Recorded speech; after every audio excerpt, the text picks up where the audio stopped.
There was a time when I thought that self-compassion was about being soft, about letting yourself off the hook and something you say to make yourself feel better after you've already failed.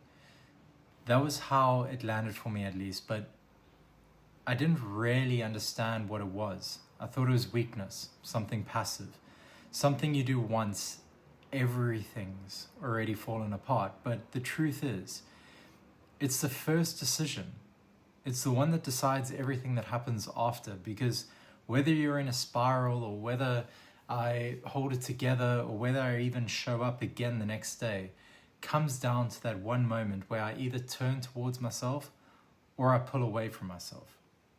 And what I realized over time is that the way that I treat myself in that moment, that split-second response, when I miss the mark, when I am left behind or when I didn't get the outcome, when something feels heavy, whatever I do then becomes the blueprint for how I move through everything else.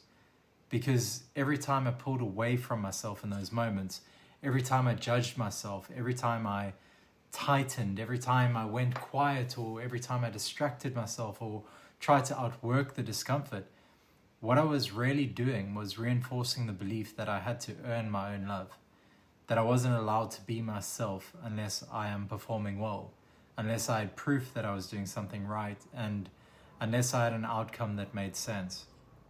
But the human experience, what I've come to learn, isn't always going to that. Life isn't always going to give you the clarity of the moment. It's not always going to give you the evidence. And so if your love depends on results or certainty or how things look from the outside, then you'll spend your whole life running and chasing, because none of those things will ever stay for that long.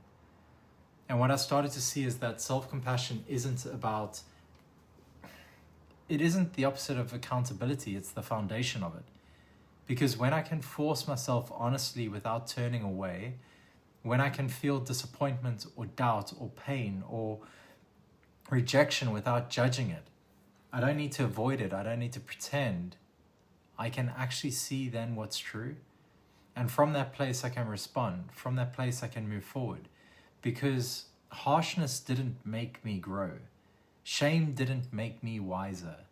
It made me smaller, it made me hide, it made me show less of myself. And I thought I was being strong, I thought I was doing what it takes, but really I was just scared of looking weak, which I think we all are. We're scared to be misunderstood, we're scared that we're not enough without that armor. But when I stopped trying to fix that version of me, when I stopped trying to outperform it or silence it or distract myself from it, I started to notice something deeper underneath. This depth had kind of a stillness, a kind of knowing, something that was already there and always there, something that I didn't need to prove anything for. And it was just there waiting, like underneath all this pressure, beneath all this judgment, there was something still whole and something still there. And when I gave myself permission to sit with that, when I just let myself be in that, even if the answers weren't clear, and maybe it felt like weakness, there was peace.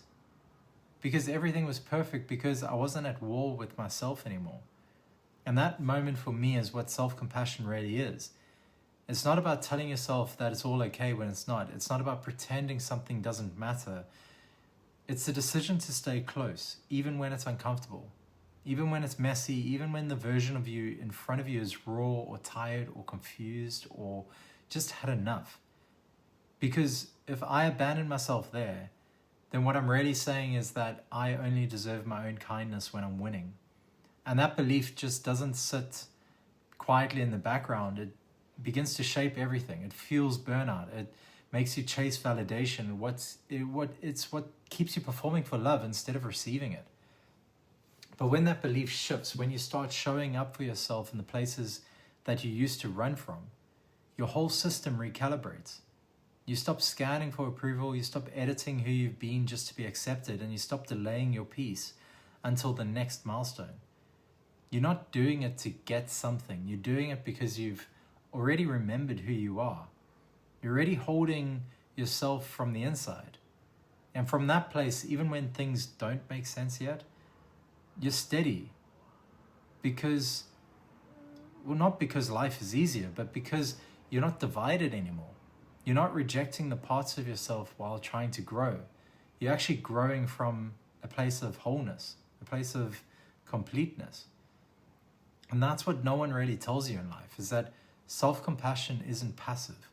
It's not an emotional response. It's a practice. Like any muscle, it's a conscious relationship that you build with yourself every single day, especially when things aren't going your way. It's how you speak to yourself after a conversation you wish had gone differently. It's how you hold yourself when plans fall through. It's how the voice in your own head, how you respond to it when you miss a deadline or feel behind or don't know where the path is going yet. Because that voice becomes the ground that you stand on. That becomes a story you believe, and that becomes the belief that becomes the life that you live. So if you've been harsh with yourself, if you've been waiting until things improve before you soften or show yourself compassion, if you've been trying to earn your own trust by doing everything perfectly, I want you to see that there's another way. And I'm not saying that this is the easiest way. I'm not saying that it's instant, and I'm not saying that it's possible right in this moment. And it doesn't begin with perfection, but it begins with presence, with the decision to be yourself as you are fully before trying to change anything. That choice changed everything for me. It didn't fix everything overnight, but it gave me the space to breathe again.